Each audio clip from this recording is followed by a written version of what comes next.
Writing a YouTube script should get easier the more you do it, but most YouTubers I've worked with find the opposite to be true. Because even after years of making videos, they're still spending up to 10 hours or more on a single video, leading to more stress, slower uploads, and a creeping sense that script writing just ain't worth it. So in this video, I'm going to show you the only script writing system you'll ever need to simplify the process once and for all and keep your viewers watching longer in the process. We'll cover the exact script writing format I use with my clients and students, why writing scripts out of order makes the process faster, and how to optimize every core component of your YouTube script for retention. Now, the first step is extremely rudimentary, but listen up because you can still go wrong here. Now, I teach a very specific way of script writing because it makes you faster. But to follow that method, you're gonna have to break your entire script up like this. And if this is overwhelming, don't worry, we're gonna explain all of this in the video. But the main point here is you need to pick a software that lets you do this easily. Now, I use Notion, you can use Google Sheets or Google Docs is also good, but whatever you pick, the only thing I want you to focus on here is it easy to create new segments like this and to move them around? Choose the tool that works for you, but ideally it will be something that has a table view, and for me, that's Notion. Step 2, we're gonna set your script up to make it easy to implement our retention optimizing principles later on. Now, first of all, create your table view and call the first column, you know what, scratch this. I've made it for you for free in the description below. Just go down there and click the link. So for the sake of this video, just follow along with what I'm saying here so you can learn what each of these columns is for. Now, the first column, type. This is mostly just to keep track of our 3 main script fundamentals: setup, tension, and payoff. And again, we're going to come to what all of that means, so relax. Column 2 is dialogue. It's the stuff that you're going to say. Column 3 is visuals. It's notes for your editor or for you if you are your editor. Describe your B-roll choices or editing suggestions, or leave links to assets, whatever it might be your editor will need to do their thing. Right, sorted. That's your script ready to go. So naturally, we're going to start by writing our hook, right? Well, no, not exactly. This is really the first mistake that a lot of people make, and we've gone off the rails already. You see, most people sit down to write a script and start at the beginning, the hook first, then segment 1, segment 2, etc., etc. But if you want to start writing your scripts faster and keep your viewers watching longer, you're going to want to start writing your scripts backwards, starting with the payoffs. The payoff is the moment a segment resolves and the viewer gets an answer to a specific question. Now, most creators instinctively give the payoff at the start of a segment, saying something that sounds quite reasonable, like this.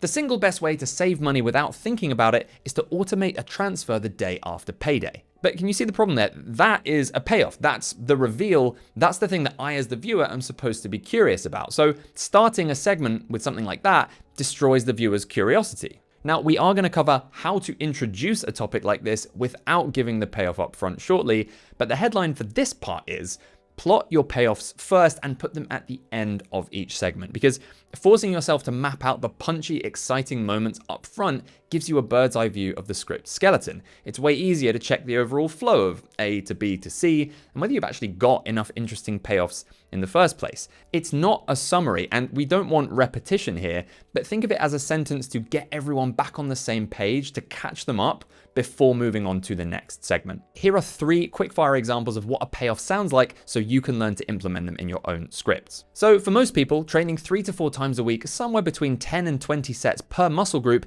is the window where the most growth happens. So that's the problem with indoor photography. If the shutter speed drops below 1/100th of a second, no amount of editing is going to fix the motion blur. The reality is, the public speakers who appear the most confident are actually the most nervous. They've just learned to manage it better. Are you starting to get a sense of how these payoffs actually sound? And once you've got those in, that's your core retention optimizer already in place. Now that you've got your payoffs, it's much easier to set each segment up, in theory. But we have to be careful here because apart from the hook, setups are the most common areas for viewers to lose interest and drop off. It's one of the most common things that we diagnose inside my script writing community. And if that's something you're interested in, getting direct feedback on scripts from me and a community of script writing obsessed YouTubers, you can click the link in the description below. Our doors close on March 27th. Now, most YouTubers treat the setup as an announcement. Next, let's talk about your evening routine. Most sleep experts recommend avoiding screens for an hour before bed, so here's how to actually do that. Now, sure, this tells the viewer what's coming next,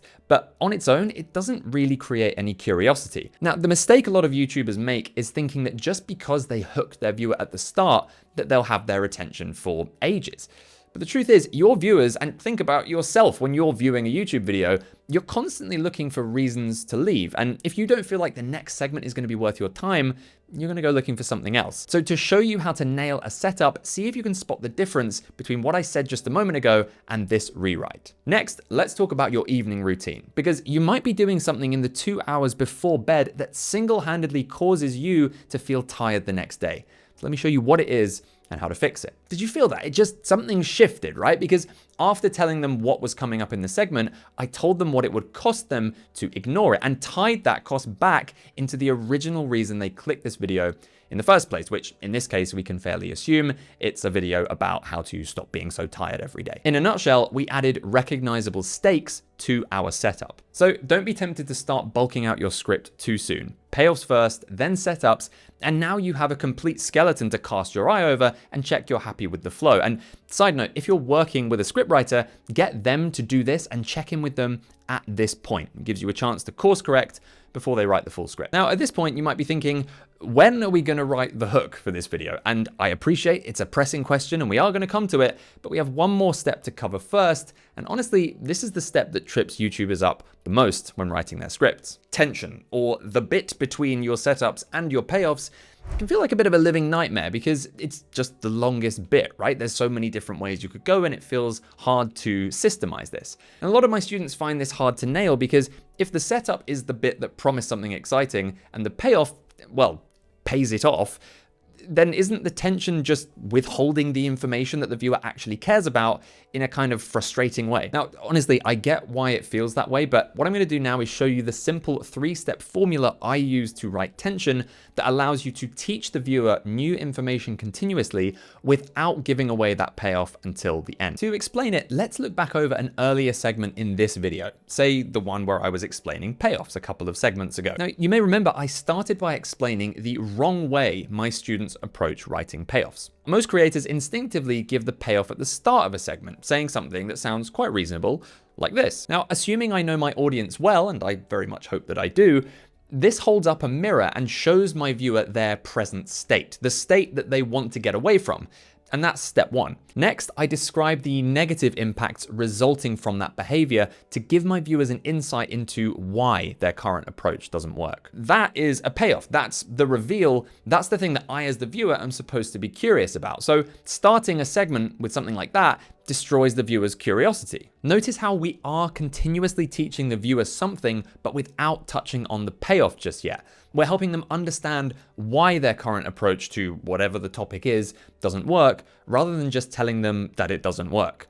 And that's step 2. Which brings us on to step 3, and notice how towards the end of the tension phase, I simply explained the benefits of putting payoffs last and showed some specific examples of how my viewers could implement this. And that's really the key to step 3 of the tension phase. You need to show the viewer how they should approach the topic or technique or whatever it might be, either through simple explanation or by showing a contrasting example to the wrong example that we used in step 1. And then after the tension phase, we have our payoff to catch any viewers up who might not have quite followed the explanation. So that's tension. Show them their current behavior, teach them why that behavior doesn't work, and gradually reveal what they should do instead. Now, we're finally onto the hook, but before I show you exactly how to nail this, I need to explain why leaving the hook this late in the process is one of the biggest unlocks I've had in the last 4 years as a YouTuber. Now, a lot of YouTube gurus will say your hook is like your packaging, that you should create it first because then it forces the rest of your script to match up with it, if you see what I mean. And while this isn't bad logic by any means,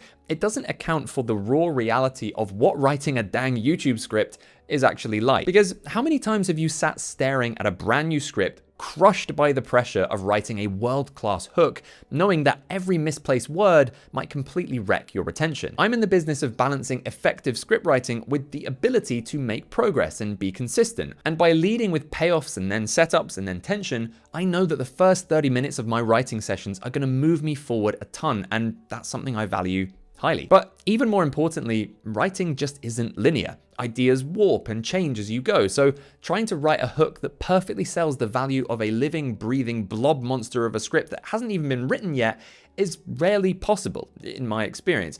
I usually end up having to rewrite the hook at the end anyway. So writing a hook with the body of the script already filled out is a complete game changer. But now let's get back down to it, because writing a strong hook is important, and unless you learn how to systemize it like we have with everything else, it's always going to feel quite hard. So on your next hook, I'm going to ask you to do something a little counterintuitive. Basically, don't try to write a hook at all.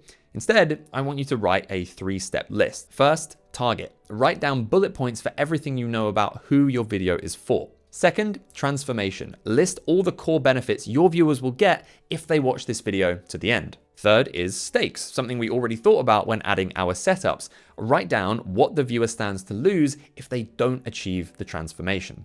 Write those 3 things separately first, and you're no longer staring at a blank page. Now your task is simply to assemble the building blocks that you already have in front of you.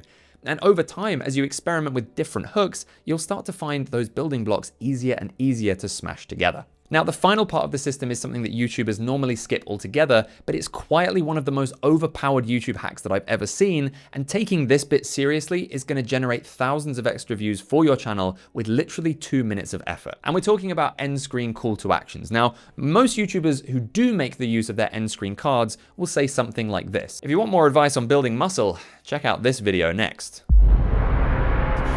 But a spiel like that at the end of a video doesn't give the viewer a concrete reason to watch the video they're suggesting over any other video about building muscle. It's not even clear what muscles they're talking about. It's kind of a mess. And it's not going to generate the sort of CTR you'll need to make this tactic worthwhile. So feel how much more powerful the call to action becomes after a quick rewrite. We covered why most people plateau after their first few months of training, but there's a second wall that hits around the 18-month mark, and it's the reason experienced lifters can go a full year without adding a single kilo to their deadlifts. So check out this video next, where I show you the one change to make to your training regime that'll keep you adding weight continuously. In a nutshell, here's the formula I used for that spiel. First up is link. We refer back to something specific that was covered in this video. Second is curiosity. We open a new curiosity gap around that topic, hinting that there's something adjacent that the viewer may now be missing. And finally, we have the promise/CTA. This is where we give them the specific transformation they'll get by clicking this next video. It's